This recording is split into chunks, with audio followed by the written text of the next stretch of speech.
Hello friends, welcome to Islington Listens, wisdom from a community of faith that doesn't think the same, vote the same, or love the same, but we are trying our best to follow in the way of Jesus with compassion and hope.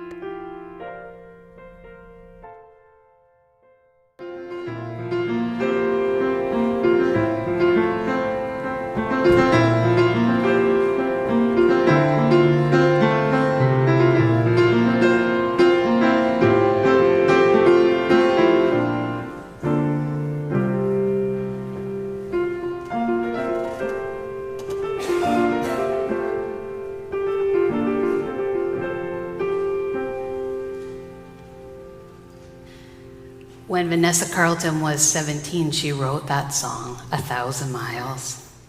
She was trying to figure out how to find her way.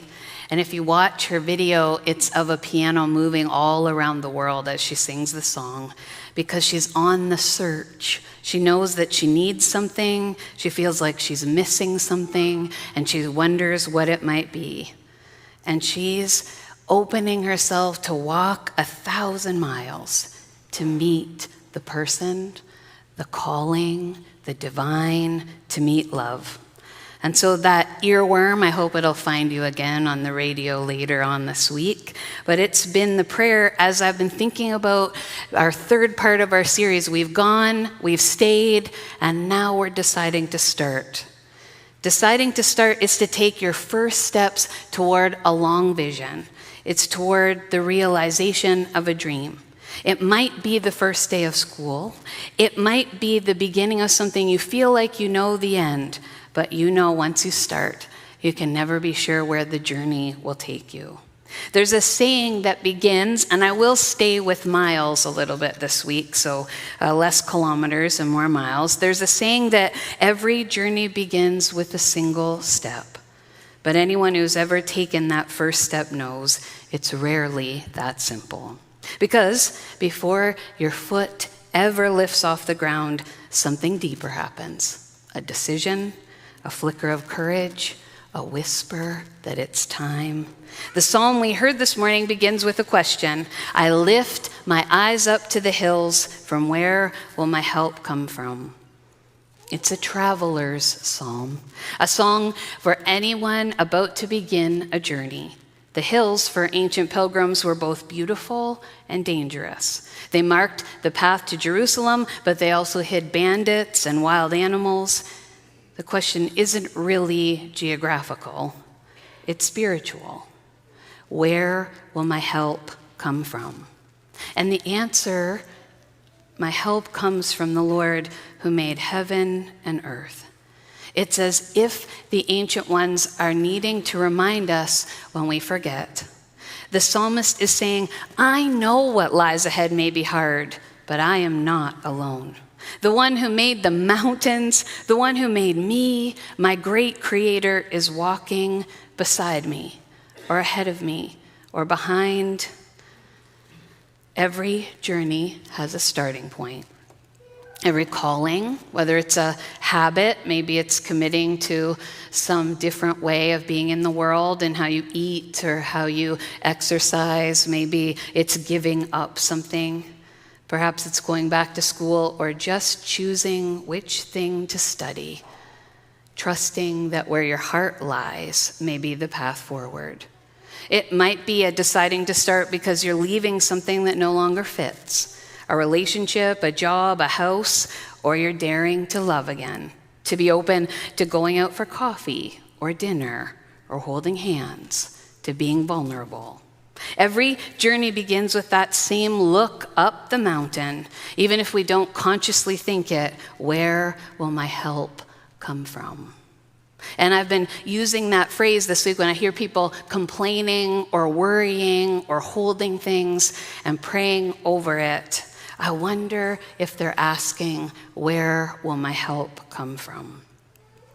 And then we get this story in Luke. It's just a couple of lines long. You might not even remember it, but Jesus sends the 12 out. Remember, they've given up everything for him. They've been following him for a while, and he says, now it's time for you to start. And he sends them out with nothing. Not only that, he sends them out hoping they'll be welcomed and stay, and if they're not, he says, just shake the dust off your shoes and move along. I wonder if you're being invited to do that. And this all happens just before Jesus climbs a mountain himself. Previously, Jesus had stayed close to the villages in northern Israel, surrounding a large lake, which we hear in the stories as the Sea of Galilee. Remember, his hometown of Nazareth was the base camp for this itinerant preaching and teaching and healing and feeding those communities in need of subsistence farmers and fisher folk. But one day, he takes a break. And it was his custom to slip away periodically from the crowds that followed him everywhere. For Jesus, climbing mountains was a form of prayer. Hiking cleared his mind. So I want you to picture Jesus taking a day off, hiking up a mountain. That's how human he was. That when he'd had it up to here, when he was stuck in the muck of life, he goes for a walk. How often is that our own answer to clarity and connection? To move, to take a few steps. If we're not able to do that, at least the motion of opening a window so the breeze can be in our hair, or the sun or the rain or cool night air on our skin. A direct line to Creator, a clear connection to the holy amidst all of life. Somewhere along the line, we forget that we were made to move. We just need to spend time with little ones to know how often we are invited to move. One time, Jesus didn't go up the mountain alone. He took some of his closest friends, and something unexpected happens. He doesn't just take his friends with him, he mystically meets and converses with his spiritual ancestors. These are the stories of our own encounter with God or loved ones that we don't often tell to each other because we're like, it doesn't always fit within our realm of experience. But at the top of that mountain, Jesus encounters Moses and Elijah. The disciples actually watch it as Jesus becomes filled with this light and is changed, standing beside two prophets who really know what it's like to start on long, dangerous journeys. And then from a cloud, just like at Jesus' baptism, when the voice says, "This is my son whom I love, with whom I am well pleased," in this story, much later, we hear, "This is my son who I'm chosen. Listen to him."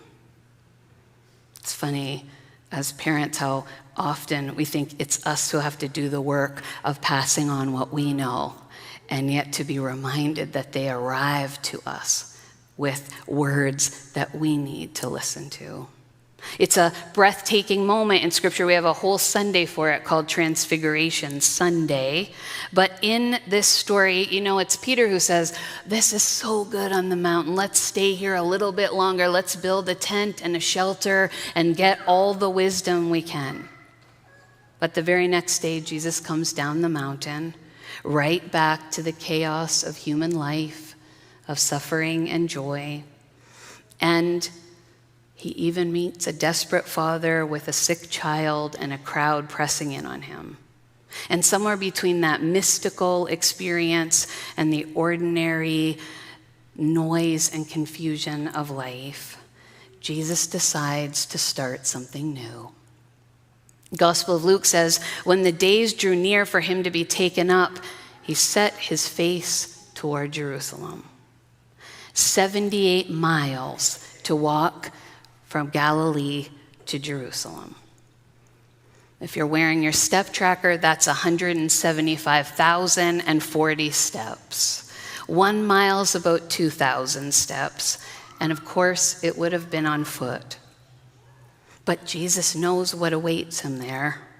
He knows that betrayal and rejection and death will come. In the same way, whether we admit it or not, we're aware of the own preciousness of our own life that has a beginning and an end in this world. Knowing in the joy and the sorrow, Jesus starts anyway. That's what courage looks like.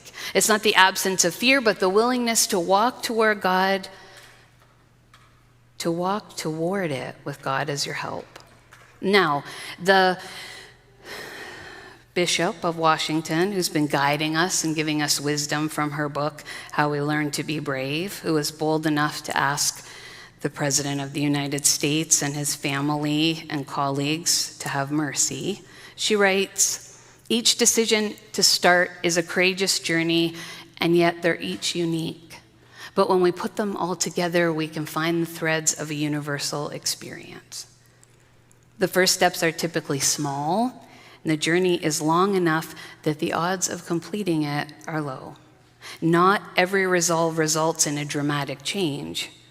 Those that do trace their beginnings to a moment that people hardly even noticed." Have you ever watched a child decide to walk or speak? Those first stirrings of knowing, contrary, no matter how much we prod and poke and try to lure them on, we don't even see those beginning instincts. They're unconscious. And yet they precede a moment and a choice to pull oneself up, to take a first step toward a loved one's arms. And that is just the start. Learning how to sing, learning to speak, learning to ride a bicycle or play an instrument. The courage required in a young person's decision to start, to risk the vulnerability of stepping out beyond the capacity of what they know in the moment, to learn something, to accomplish something that can seem impossible, to do something that even your parents or your grandparents might think is absolutely off the wall. These are the beginnings of paying attention to what God has placed in us about what truly matters. How easy it is for us to forget. Perhaps it's because we move from the beginning times where every new thing, people are cheering you on and taking pictures and posting about it online and measuring it on walls and tracking. But somewhere along the line, we move into this culture of critique, where we care about what other people are thinking and saying. It takes energy and creativity to point out what's wrong, because you're noticing. But for everything we criticize, there is an invitation to offer a gentle suggestion about how it might be better. What would it look like if we carried the role of encouragement into the lives of people around us? Because most beginnings don't come with trumpets or crowds. Not Jesus' decision to start toward Jerusalem, and not our own starts either. They happen in quiet kitchens and long hospital hallways. They happen in the car on the way to work, or in the moment before you say, "I forgive you." And maybe they happen on a hike in the forest or sitting with the sun on your face. They are quiet decisions that only God and your heart will ever know. How do I know this? Well, I know because if you've ever been the one to try and encourage someone to start, you can nag them, you can lay it out, you can offer to pay for the option of starting, but unless it begins as their own yes, it's not theirs, it's yours. Mariann Edgar Budde, the bishop, calls them the quiet triumphs. Be proud of these steps, she says, you took that no one ever saw. The mornings you rose when it would have been easier to curl up and disappear. Every unseen battle, every invisible step forward, those are your quiet triumphs, and they matter more than anyone will ever know. Those are holy beginnings, the ones that start in the shadows before the light breaks through. Sometimes on baptism days or wedding days or funeral days or special anniversaries or things that our culture has marked as critical, we forget about the story that preceded. And we work hard to not assume that we know, but we listen. But what about the times where you feel stuck in the shadows, when we're overwhelmed or depressed or exhausted? You're too stuck in the muck that the mystical experience of the mountaintop seems too far away. You might not have time or means or ability to set off on that mystical reconnection hike in creation. Or you might be living in Vancouver where it's rained for 26 days straight and it just might be hard to get out of bed. So I invite you to try a practice that healers and therapists have been using for a long time, whether it's about a start, or whether you're too anxious to see what's in front of you, or whether you just need a new beginning. It's called the 5-4-3-2-1, and I just invite you into it now. For when you're in a tailspin and you can't seem to find a way out, you need a first step.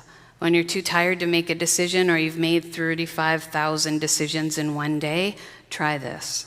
It will redirect your attention from the spiral to your senses, and it will activate the gift that God's given you in your parasympathetic nervous system. Can you just say that word? Parasympathetic? Yeah, you might really be thinking about it all the time, or you don't even know what it is.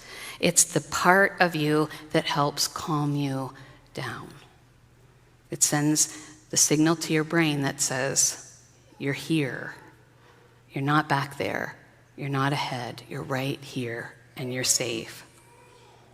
So I invite you right now to notice and name in your mind, not out loud, 5 things that you can see. Let your eyes rest. Just be in this moment and notice and name 5 things that you can see. Once you do that, it allows you to be even more here, to stop making your grocery list, or stop whatever's happening and be right here now. And then, what are the 4 things that you can feel? Right here.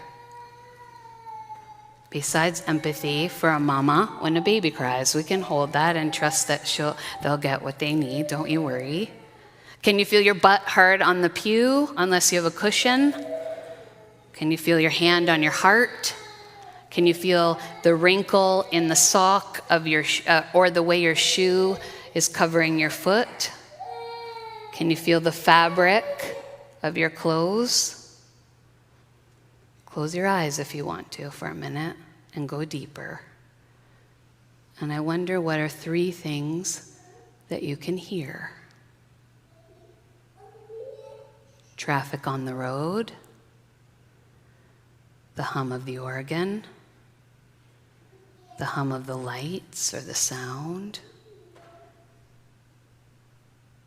your own breath in and out. And how about 2 things that you can smell? Churches have a scent, a distinct church smell, wood and cleaner. Maybe you're smelling your own hair shampoo or your neighbor's deodorant, aftershave, perfume. 2 things you can smell. How about 1 thing that you can taste? Toothpaste, cough candy, your morning coffee, cinnamon gum. 5, 4, 3, 2, 1. Sometimes it's all we need to reset. It's a reminder that we're here in our bodies and that God is with us. And it's sometimes easy to forget when we get caught up. We're never alone. And even if we're lost or spiraling, it's a great invitation when fear or procrastination or perfection gets in the way of getting started. And if you are so tired that you fell asleep in that counting down, it may tell you that you need a nap. I'm grateful to Mel Robbins because sometimes you don't need the calm, you need the kick in the butt. And she's the one who wrote the 5, 4, 3, 2, 1, where you're sitting down and you're procrastinating from starting. And if you just count down and launch yourself into whatever laundry or email you need to send or thing. So you have the exercise for being present and also the exercise for getting off your butt and taking one step.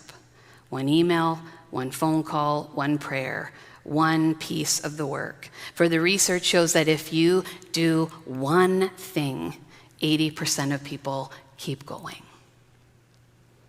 In history, well, of course, it's full of stories often told from the perspective of successful outcomes that gloss over the prolonged struggle of starting that follows decisions to start down such a path. But don't we have much to be grateful today for those who started the work of speaking out for equality for women, the call for emancipation, the invitation for education and voting for everyone. Each transformation had someone standing at the threshold of historical change and taking a step. A daunting step, but just one. Most of them were ahead of us. A life lived ahead of your time is kind of the phrase when you move into change. And we only know that looking backwards from what happens when people make a start. And Polly Murray, who's the first Black woman ordained as an Episcopal priest in the U.S., she writes, "I have a life I have lived long enough to see my lost causes found." She's able to articulate the dream of God's world, and she's seen some of that happen.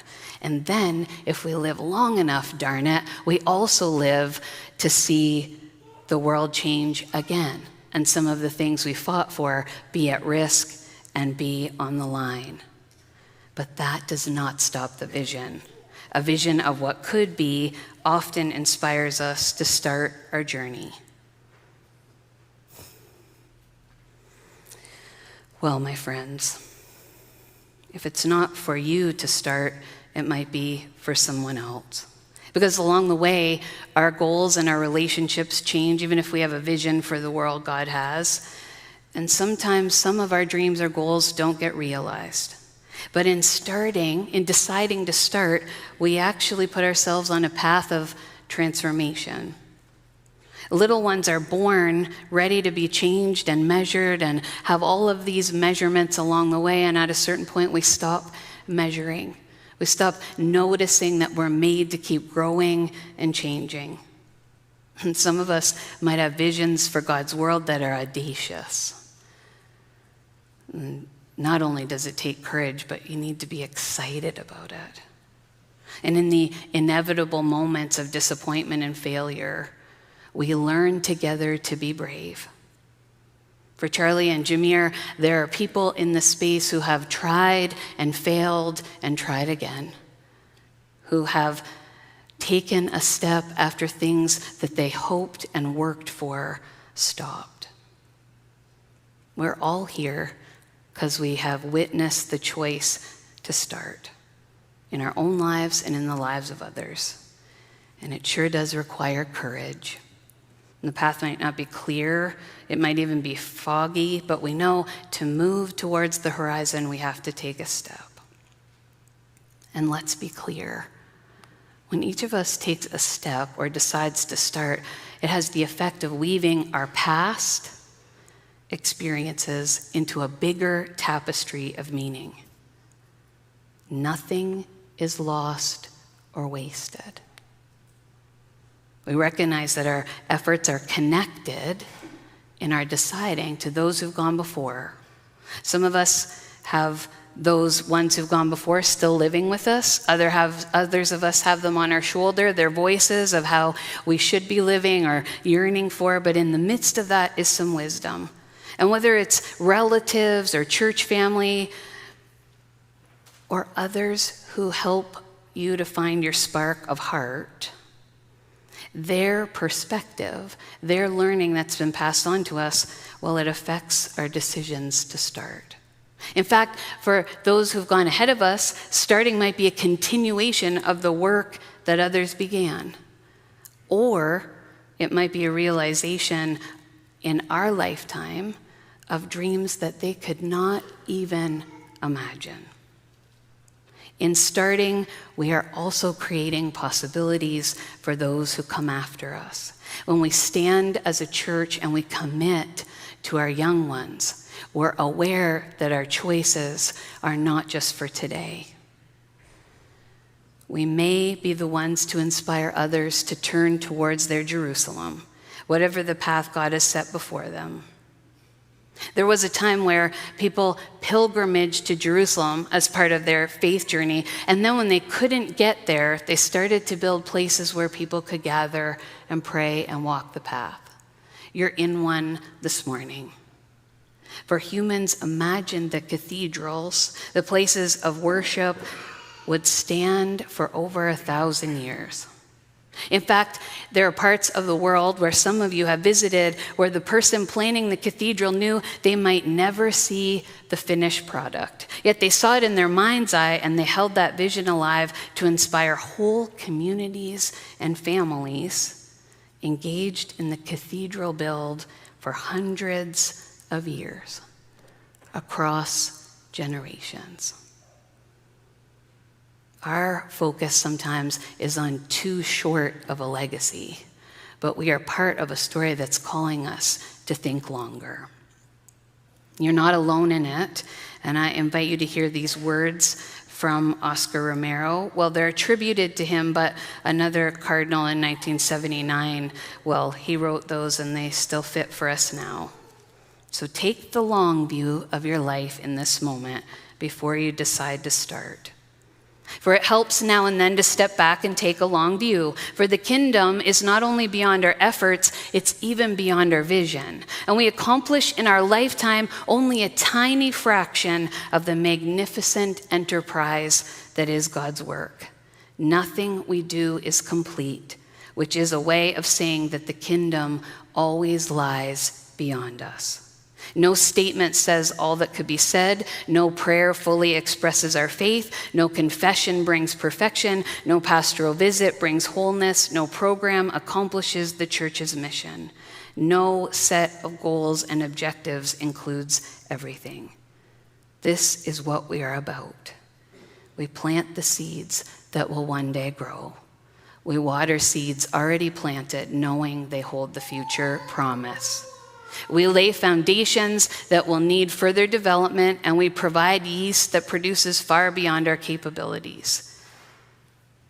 We cannot do everything, and there is a sense of liberation in realizing that.